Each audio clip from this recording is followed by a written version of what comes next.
Buenas tardes nuevamente. Les agradezco mucho los mensajes recibidos de la primer columna.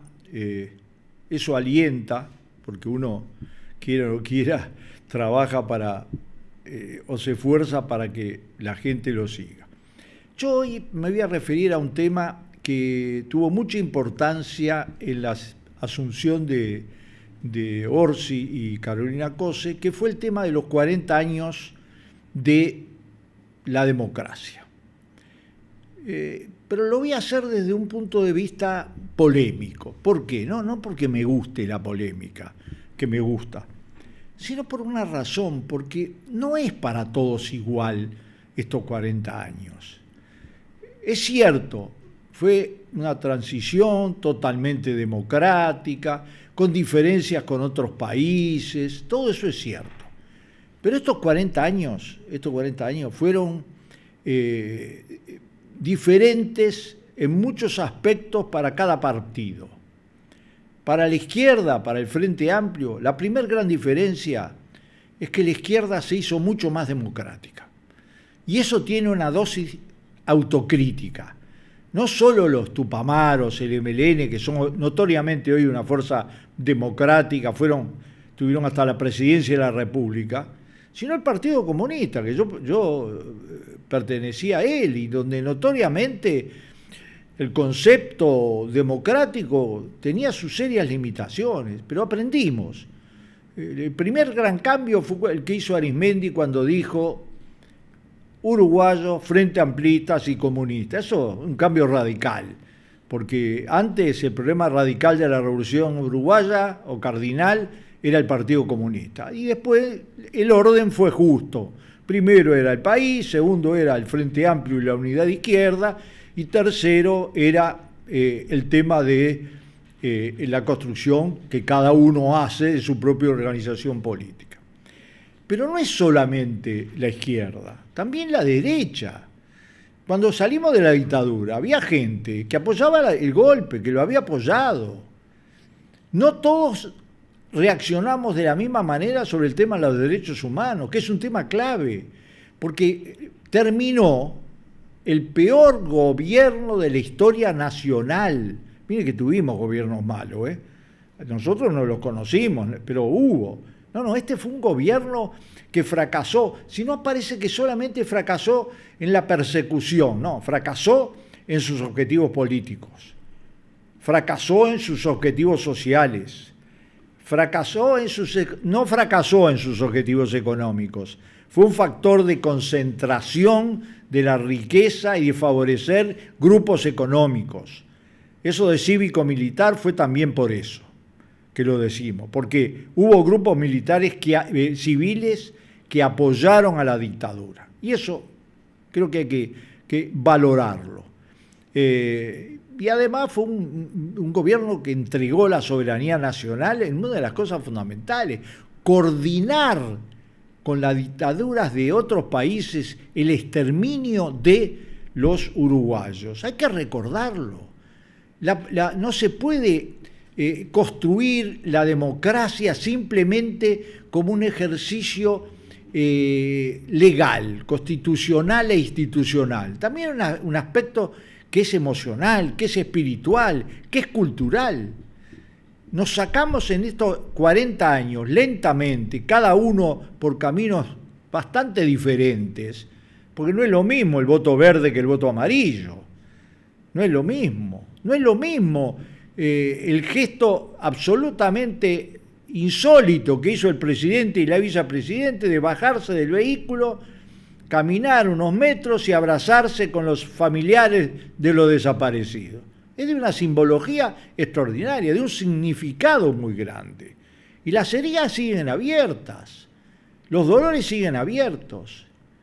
Y cuando uno dice que estos 40 años hay que pensarlos de manera diferente, es porque hay que hacer cosas. ¿Cuál es la consigna fundamental? Nunca más.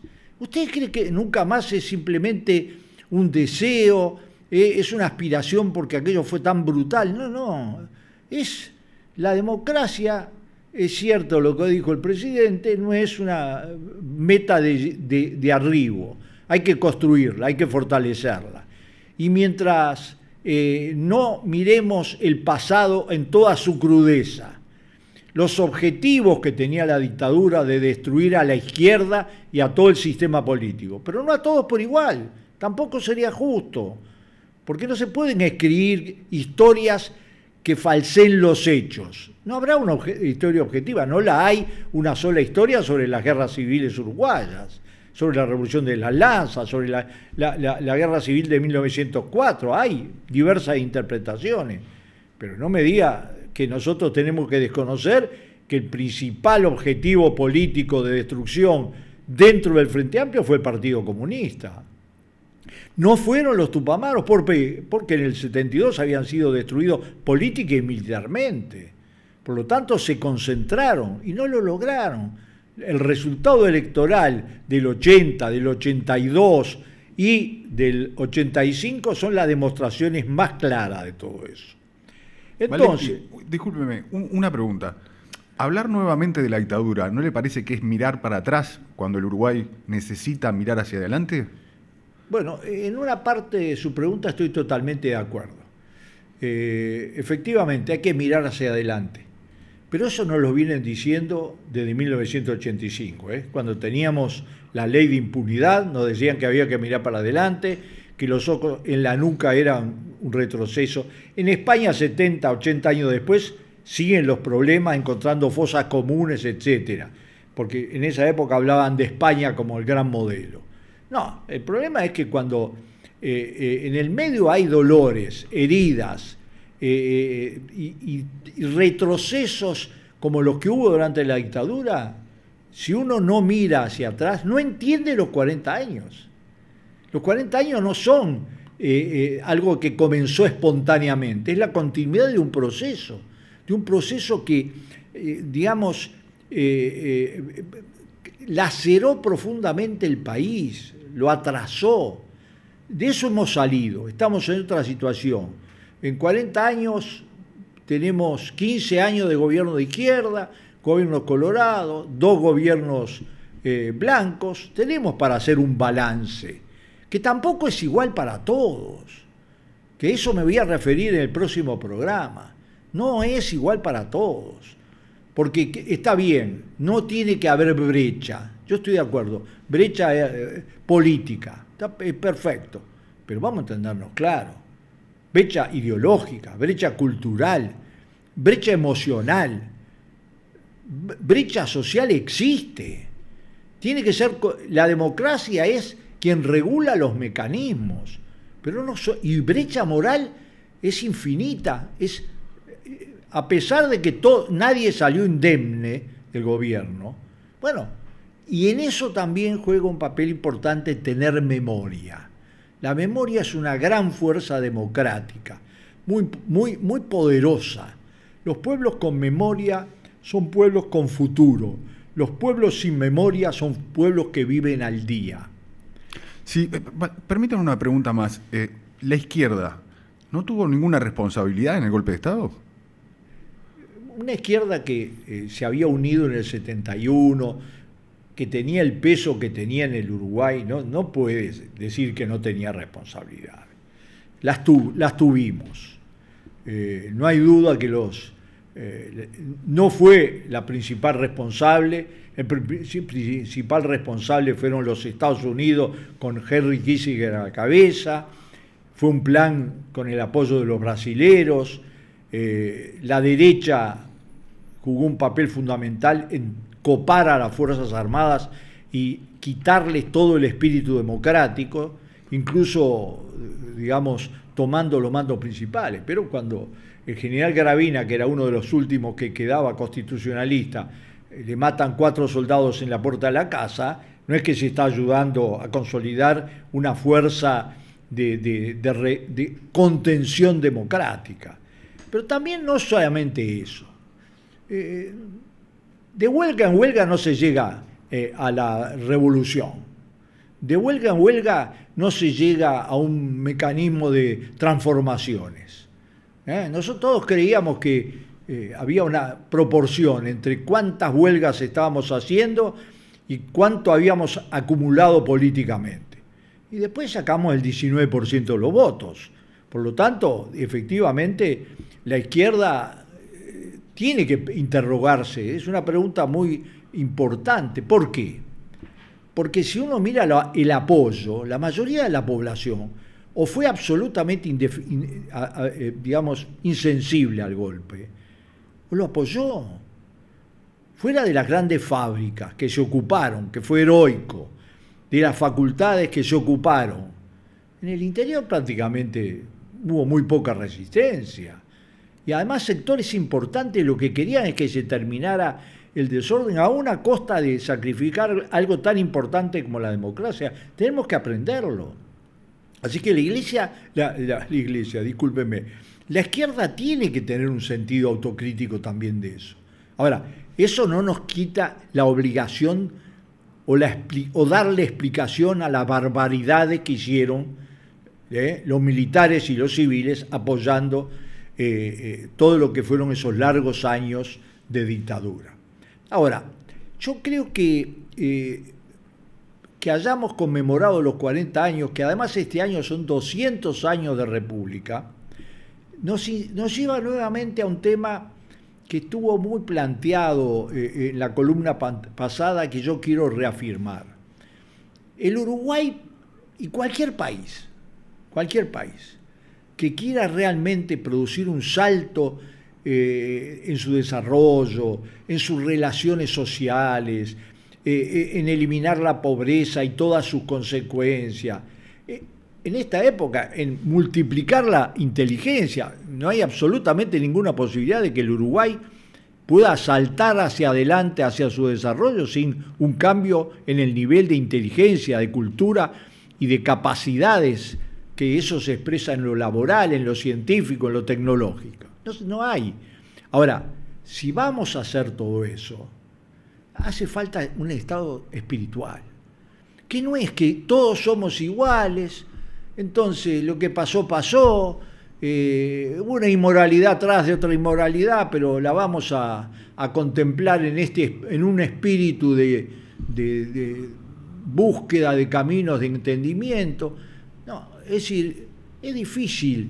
Si uno no tiene la política situada bien arriba, si uno no hace de la política una gran arma de transformación, pero también de moralidad, de decencia, de servicio al pueblo, si las instituciones, la presidencia, que incluye todo, porque no sé si se acuerdan ustedes, pero en el camino del auto, desde el Palacio Legislativo hasta la Plaza Independencia, había alguien que no estaba, Astesiano, ¿no? Que no es un episodio.